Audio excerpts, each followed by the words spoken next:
என்று என்னாக பிரதவர்கள் கேட்கக்கூடாதா? என்ன சுவாமி சுவாமி தடையேதும் செய்யவில்லை.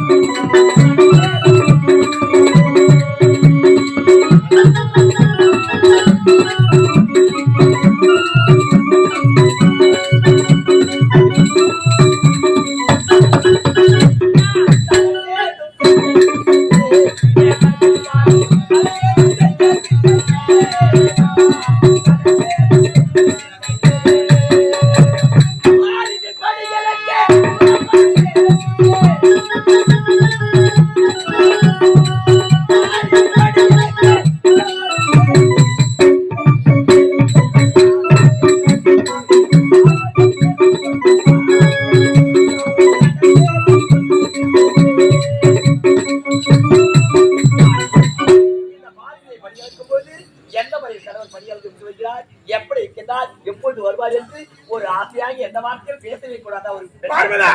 ஒரு இதில் என்ன சந்தேகம்? நான் பாருக்கு படியலுக்கும் செல்ல தருவாயினே. நீ பார்ப்பது என்னுடைய ஒரு முகம், ஆனால் எனக்கு இருப்பதோ 5 சிரம். எப்படி தெரியுமா?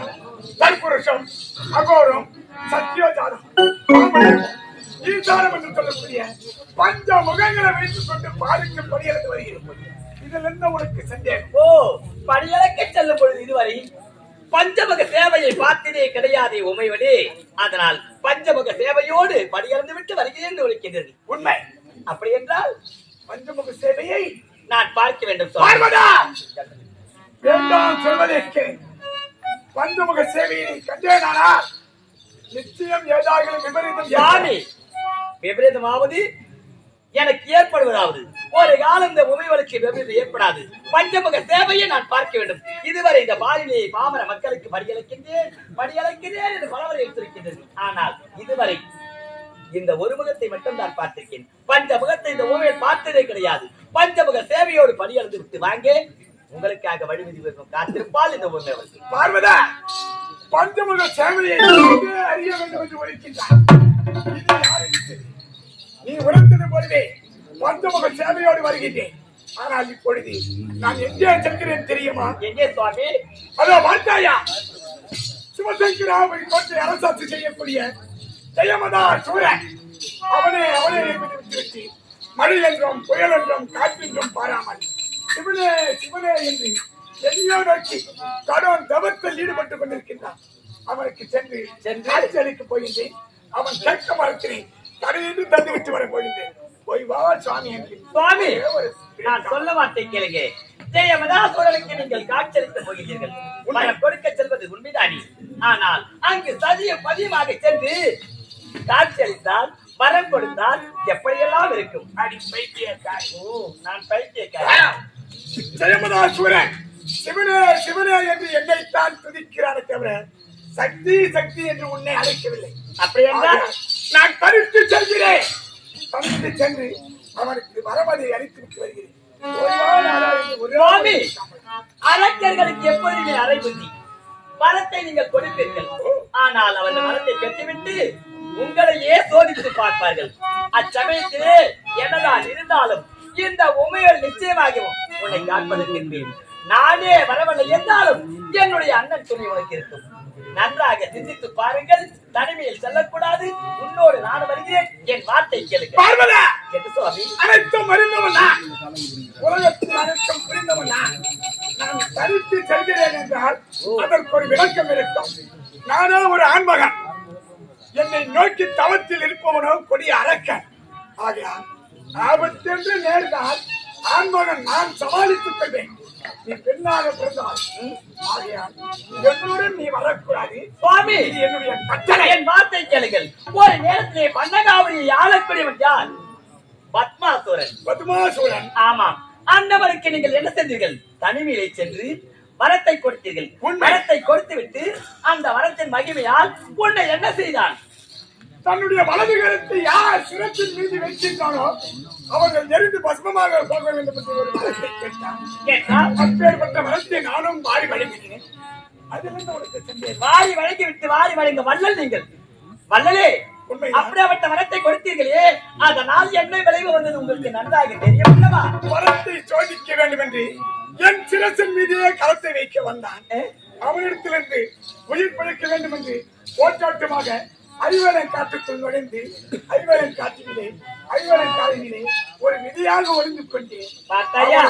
வெள்ளாட்டாக உருவெடுத்து அந்த காட்டிலே அழைத்து வந்தான்.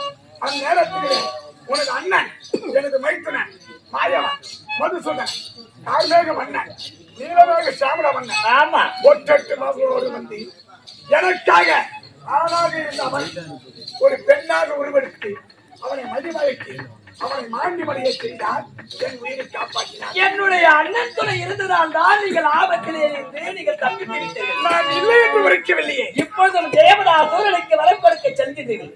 நிச்சயமாக அந்த வரத்தால் ஏதாவது ஆபத்து ஏற்பட்டால் இந்த உமையவள் துணையும் என் அண்ணன் அரிப்பறந்தாமன் பன்னகை சென்ற பாண்டுரங்கன் பரமதால் 10 அவதாரம் எடுத்த மூர்த்தியால் உனக்கு நிச்சயமாக துணை இருக்கும். விட்டு ஆபத்தில் சென்று சிக்கிக் கொள்ளாது. என் வார்த்தை தீமையோ அனைத்தும் நான் அறிந்தே கொள்வேன். அப்படி இருக்கேன். அப்படியே நீ எத்தனை முறை ஒருத்தாலும் சரி கேட்க போவது கிடையாது. செல்லத்தான் போகிறேன். அவன் கேட்க வரத்தை செல்லத்தான் போகிறேன். சென்று வருகிறேன். ஓம் நமச்சிவாய. இந்த உண்மையை நீங்கள் எதிர்த்து பேசிவிட்டு நான் மட்டும் சென்று சிவசங்கராவரி கோட்டையை ஆளக்கூடிய ஜெயமதாசுரனுக்கு வரம் கொடுத்து விட்டு வருகிறேன் என்று சொல்கின்றீர்கள். என்ன நடக்குது என்று இந்த உமையால் பின்தொடர்ந்து பார்க்கின்றேன், வருகின்றேன்.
அம்பிகை மோகனா அந்த நாரிய காட்சி தந்திட அம்பிகை மோகனா காட்சி ராஜனமலை நமச்சிவாயனும் ஐந்தெழுத்தினை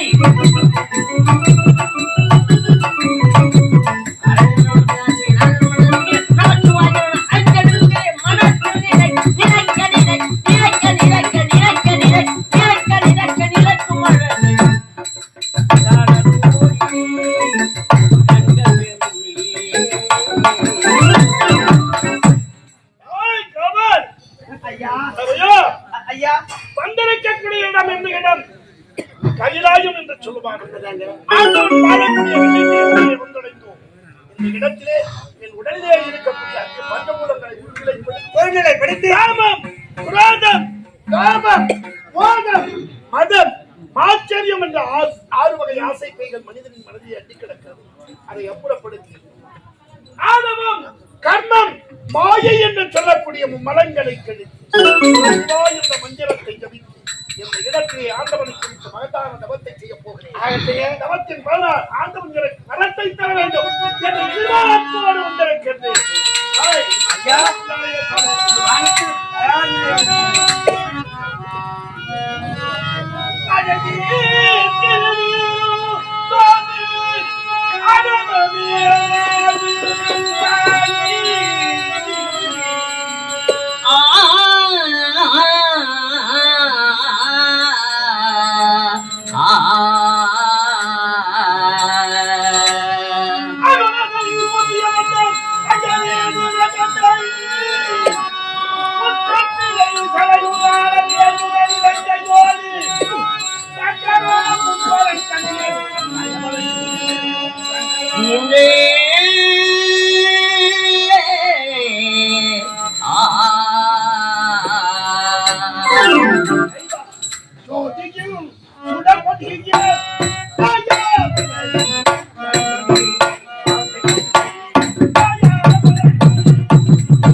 முக்கன் முதல்வனாக இறப்பினும் என் தமிழ்மொழியை யாராவது கிடப்பதற்கான விதிமுறையை செய்தார் கோபத்திற்காலாவார். பட்டா, சந்தேகம் என்பது வேண்டாம். உண்மையாக வந்திருப்பது உன்னுடைய பரம்பொருள். இந்த முக்கன் படுத்த பரமனை கண்விழித்து பார்க்கலாமா? நிச்சயமாக.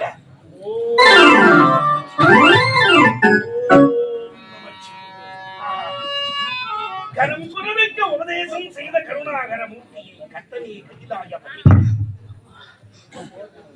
அது முடிக்காத முடிய கோடி தங்கள் திருமணியை கண்டேன் ஐயா. அடிமுடி காண முடியாது என்று சொன்னேனே, இதற்காக தெரியுமா? முன்பொரு சமயத்திலே பிரம்மதேவனுக்கும் அவர் தந்தையாக வழங்கக்கூடிய மகாவிஷ்ணுவுக்கும் நான் தான் பெரியாண்டவன் என்று போட்டி ஏற்பட்டதா? அப்படி போட்டி ஏற்பட்ட நேரத்திலே இறைவா தங்கள் அந்த வழியாக வந்து என்னப்பா தந்தைக்கும் மகனுக்கும் இப்படி வாதம் ஏற்பட்டிருக்கிறது என்று கேட்டாராம். அப்படி கேட்கின்ற நேரத்திலே ஆண்டவா தாங்கள் கேட்ட கேள்விக்கு இந்த உலகத்திலே பெரிய ஆண்டவன் யார் என்று எங்களுக்குள் போட்டி ஏற்பட்டு விட்டது. இந்த போட்டியை யார் தீர்த்து வைப்பார்கள்? நான் தீர்த்து வைக்கிறேன் என்று சொன்னீர்களாம் தாங்கள். அப்படியே தங்கள் வாக்கின் பிரகாரம் இருவரும் நீங்கள் என்ன போட்டி வைக்கிறீர்களோ ஏற்றுக்கொள்ளுகின்றேன் என்று சொன்னார்களாம். அந்த நேரத்திலே என் திருப்பாதத்தை எவன் கண்டு வருபவன், என் திருமுடியை எவன் கண்டு வருபவன் என்று நீங்களே தீர்மானித்துக் கொள்ளுங்கள் என்று சொல்ல பிரம்மதேவன் ஆனவன் அன்னப்பட்சி இருக்கும் ஆணவத்தால் ஆண்டவன் சடாமுடியை நான் கண்டு வருகிறேன் என்று சொன்னாராம். ஆனால் மகாவிஷ்ணுவானவரும் தங்களுக்கு கீழ்ப்படித்து தங்கள் திருப்பாதத்தை நான் கண்டு வருகிறேன் என்று சொன்னாராம். அந்த நேரத்திலே விஸ்வரூபம் எடுத்து தாங்கள் அண்டத்திற்கும் இடத்திற்குமாக நின்றீர்களாம். அப்படி நிற்கின்ற நேரத்திலே பிரம்மதேவனானவன் அன்னப்பட்சியின் மீது அமர்ந்து ஆகாய மார்க்கமாக பாய்ந்து ஆகாயத்தின் மண்டலத்தில் சூரிய மண்டலத்தை கடக்கும் போது சூரிய மண்டலத்தின் வெப்பத்தால் அந்த பட்சிகளின் சிறகானது எரிந்து விட்டதாம். அப்படி எரிந்துவிட்ட நேரத்திலே மேலே போக முடியாமலும் கீழே இறங்க முடியாமலும் தவித்துக் கொண்டிருந்தான் பிரம்மதேவன். அப்படி தவித்துக் கொண்டிருந்த நேரத்திலே தங்கள் சதா முடியிலே இருந்த ஒரு தாழம்பூவானது கீழே இறங்கிக் கொண்டிருந்தார். அந்த தாழம்பூவை பார்த்த பிரம்மதேவனானவன், ஏன் தாழம்பூவே நீ எங்கிருந்து வருகிறாய்? ஆண்டவனின் சடா முடியிலே இருந்து இறங்கிக் கொண்டிருக்கிறேன் அப்பா. நீ யார்? நான் படைக்கும் தொழில் செய்யக்கூடிய கர்த்தனாக விளங்கக்கூடிய பிரம்மதேவன். ஆண்டவன் சடாமுடியை நான் கண்டு வருகிறேன் என்று சபதம் எடுத்து வந்திருக்கிறேன். அன்னப்பட்டுகளின் சிறகுகள் சூரிய மண்டலத்தின் வெப்பத்தால் எரிந்துவிட்டது. மேலே போக முடியாமல் தவித்துக் கொண்டிருக்கிறேன். கீழ் உலகம் வந்தால் நீ எனக்காக ஒரு பொய் உரை சொல்ல வேண்டும். ஒரு பொய் சொல்ல வேண்டும். என்னவென்று சொல்ல வேண்டும்? ஆண்டவனின் சடாமுடியை பிரம்மதேவன் கண்ட என்று ஒரே ஒரு பொய்முறை சொன்னால் போதும். அப்படியே அந்த தாழம்பூவானது தங்களுக்காக நான் உரைக்கின்றேன் வாருங்கள் என்று அழைத்து பூலோகம் கீழே இறங்கினார்களாம். உலகத்திலே வந்து அந்த இடத்திலே பிரம்மதேவனானவன் ஆண்டவனின் சடாமுடியை கண்டார். நான் கண்டேன் என்று பிரம்மதேவன் சொல்ல இதற்கு சாட்சி யார் என்று கேட்க இதோ இருக்கும் இந்த தாழம்பூவே சாட்சி. ஆம், நானே சாட்சி என்று தாழம்பூ சொன்னதாம். ஆண்டவனின் சடாமுடியை பிரம்மதேவன் கண்டார். அன்ன பட்சியில் ஏறி என் சிறகுகளை கண் என்னுடைய சடாமுடியை அவருடைய ஆண்டவன் சடாமுடியை கண்டார் என்று பொய்யுரை சொன்னார். தங்களுக்கு கோபம் பிறந்து அந்த தாழம்பூவுக்கு சாபம் கொடுத்தீர்களா? என்னவென்று, ஏ தாழம்பூவே, நான் உன்னை தலையிலே சூடியதால் தலைகணம் பிடித்து கீழே இறங்கி வந்து பிரம்மனுக்காக பொய்யுரை சொன்னாய் அல்லவா? அதனால் நீ பூஜைக்கு உதவாமல் போக கணவதி என்ற சாபத்தை கொடுத்தார்.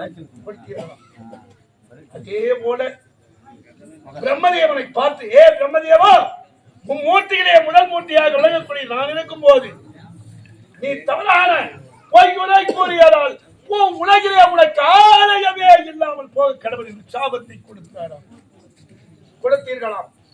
மகாவிஷ்ணுவானவர் பெண் பந்தயவதாரம் எடுத்து பாதாளத்தை கிழித்து தங்கள் திருப்பாதத்தை தோண்டி தோண்டி தோண்டி தன்னுடைய முகம் தேய்ந்து போய் வெளியே வந்து, இறைவா, உங்கள் திருப்பாதத்தை என்னால் காண முடியவில்லை, அதனால் நான் என் தோல்வியை ஒற்றுக் கொள்ளுகிறேன். உடனே தாங்கள் பார்த்து இந்த உண்மை ரகசியத்தை உண்மையை சொன்னால் உலகிலே எனக்கு இருக்கும் பெருமை உனக்கும் இருக்கும் நாராயணா என்று சொன்னேன். அப்படி அடிமுடி காண முடியா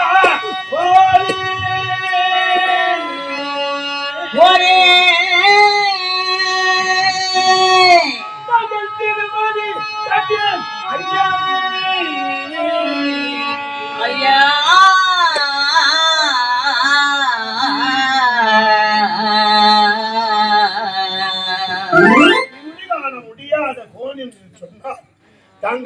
அண்டத்திற்கும் பிண்டத்திற்கும் நின்ற போது சூரிய வெப்பத்தால் தங்கள் உடலிலே இருக்கக்கூடிய உடம்பு எரிந்து தங்களுடைய தேகமானது எரிந்து குழம்பாக கீழே இறங்கும் போது அதே ஒரு அரக்கன் தோன்றினான். தங்கள் சிரத்திலே இருந்த ஒரு அரக்கன் தோன்றினானாம். ஆகாய வீரன் அக்கினி வீரன் என்று இருவர்கள் தங்கள் உடலிலிருந்து பிறந்தவர்கள். அப்படி பெரிய பெரிய புராணங்களுக்கெல்லாம் காரண கர்த்தாவாக விளங்கக்கூடிய தாங்கள் என் எதிர் தோன்றியது நான் எப்படி வணங்குவது என்றே எனக்கு புரியவில்லை. அசனகுலத்திலே இப்படியும் ஒரு பக்தனா உன்னை பார்க்கப்படுது. பக்தா உன்னை காணும் போது பக்தனை கண்ட போதெல்லாம் பரமானந்த படுகிறேன் என்று சொல்லுகின்றீர்களே, ஓ உலகிலே தாங்கள் பெரிய ஆண்டவன் என்ற பட்டத்தை பெற்றவர். இவங்க ரெண்டு பேரும் நான் தான் பெரியாண்டவன் சொன்னாங்க. கடைசியில பெரிய ஆண்டவன் யார் என்று கேட்கும் போது தாங்களே பெரியாண்டவன் என்று தங்களை வாயார வாழ்த்தினார்களாம். அப்படிப்பட்ட பெரியாண்டவன் தாங்கள் இந்த நான் அழைத்த போது என் புறகேற்றி என் எதிர் தோன்றி இருக்கின்றீர்களே, இதுவே பெருமானந்தம். பக்தா சகல காலமும் அவனே என்பதை விட்டு சிவனே என்று சொல்லிட்டாயே. எதற்காக? யாரு வேண்டும் தடையிலிருந்து தருவான் இந்த தட்டா. பறந்து விரிந்து கிடக்கும் இந்த புவிமண்டலத்தை சரிந்து இந்த உயிர் ஜீவன் உன்னையே குறித்து மகத்தான தவத்தை செய்ததற்கு காரணம் என்ன சொல் என்று கேட்கின்றேன். உண்மை விடை நான் தருகிறேன். எதற்காக தெரியுமா? எனக்கு ஆரிய பெரிய வரங்கள்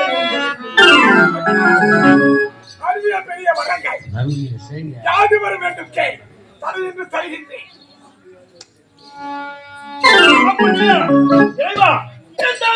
எனக்கு வந்தால்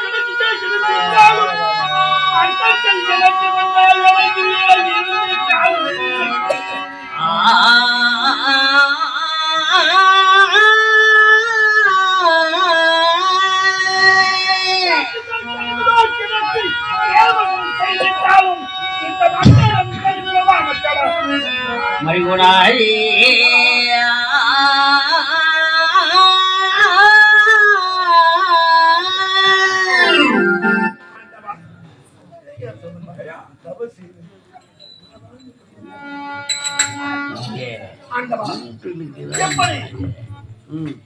எப்படிப்பட்ட வரம் தெரியுமா?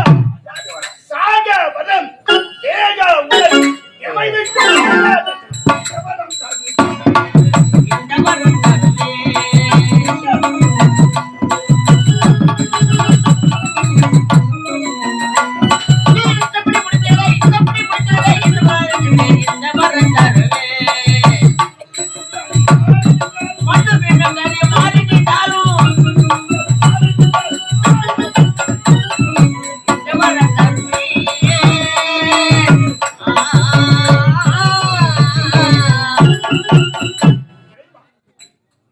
இந்த வரத்தை எனக்கு வரவாக எனக்கு பக்தா ஒரு மனிதனாக பிறந்தானால் பிறப்பு என்பது எப்படி உண்மையோ அதே போல நிச்சயம் ஒரு நாள் இறப்பு என்பது உண்மை.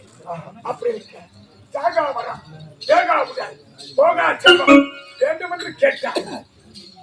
நீ மனிதனாக பிறந்தவன், உனக்கு பிறப்பு எப்படி உண்மையோ அதே போல நிச்சயம் ஒரு நாள் இறப்பு என்பது உண்மை. இதை தவிர்த்து வேறு ஏதாவது வரத்தை அது தெரிகிறது. அப்படியா? உலகத்திலே உற்பத்தமான அத்தனை பொருள்களும் பறந்து விரிந்து கிடக்கும் இந்த புவிமண்டலத்திலே சரிந்த உயிர் ஜீவன் யாதாயும் உயிர் துறந்தே ஆக வேண்டும். நடத்தால் மரணம் உண்டு, ஆனால் மரணம் இல்லாத வாழ்க்கை கிடையாது என்று உண்மை. இந்த வரத்தை தவிர்த்து வேறு வரம் தருகிறேன் என்று சொல்லுகிறேன். அப்படியா? இறைவா, உலகத்திலே ஆண்மக்களே வீரர்கள், ஆண்மக்களே போரிடும் தன்மை பெற்றவர்கள். அதனால பெண் மக்கள் என்ன செய்வார்கள்? பாவம், அவர்கள் ஒரு வீரத்தன்மை இல்லாத மக்கள், எதிர்க்கும் தன்மை கிடையாது. ஆண்களால் எனக்கு அழிவில்லாத வரத்தை எனக்கு நல்க வேண்டும். உலகத்திலே பலம் படுத்தவர்கள் ஆண் மக்கள். ஆகையால் ஆண் வர்க்கத்தினால் அழிவு என்பது வரக்கூடாது. பெண்களை பற்றி தள்ளிவிடுங்கள். அவர்கள் கிடக்கிறார்கள். பெண் மக்கள் பாவம். அவர்கள் என்ன செய்வார்கள்? போரிடுவார்களா? போர் சண்டையிலே கப்பனம், முசலம், சக்கரம், தோமர கதை என்று சொல்லக்கூடிய ஆயுதங்களை ஏற்றி போரிடும் அளவிற்கு வல்லமை இல்லாத ஆண் மக்களே அதற்குரியவர்கள். ஆண் மக்களால் அழிவில்லாத வளர்த்தை வைத்து நிற்க வேண்டும். உன்னை வெல்ல வேண்டும் என்றால் ஒரு ஆண் மகனாகத்தான் இருக்க வேண்டும். பெண்களை பற்றி உனக்கு பற்றி விடுங்கள். பக்தா, நீ கேட்டவாறே இந்த உலகத்திலே பிறந்த ஆண் வர்க்கத்தினால் உனக்கு அழிவென்பதே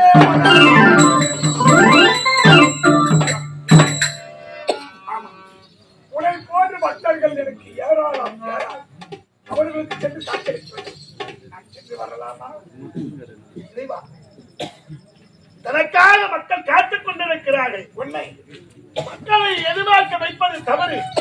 உன்னை மட்டும் பார்த்தால் போதாது, மக்களை பார்க்க வேண்டும் என்று சொல்லுகிறேன். உன்னை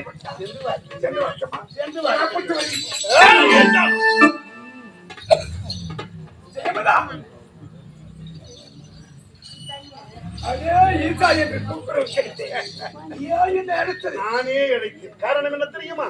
மறுமுறை உன்னை எப்பொழுது பார்க்க போகிறேன் என்று. ஈசா என்றால் வரமாட்டாய்.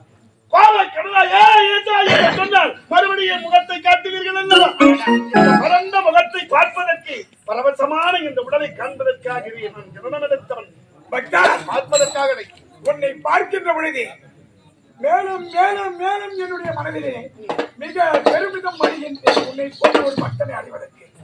அடே ஈசா என்றால் எங்கே ஐயன் கோபம் கொள்கிறாரா, நம் மீது பாசத்தை காட்டுகிறாரா என்று ஒரு ஏக்கம். கவலை வேண்டாம். நீ என்ன ஏசினாலும் சரி, உன் மீது கோபம் கொள்ள மாட்டேன். என்னுடைய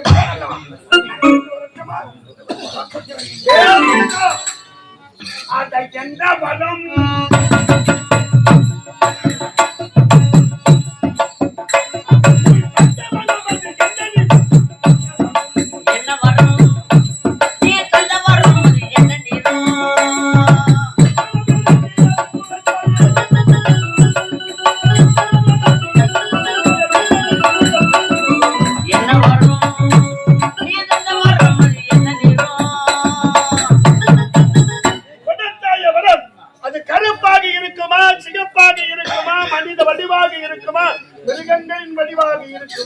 அல்லது மரம், செடி, கொடி, மலைகள் என்று சொல்லக்கூடியவர்கள் கொடுத்தேன் என்று சொன்னார். கராச்சில் ஒன்றுமே தரவில்லை.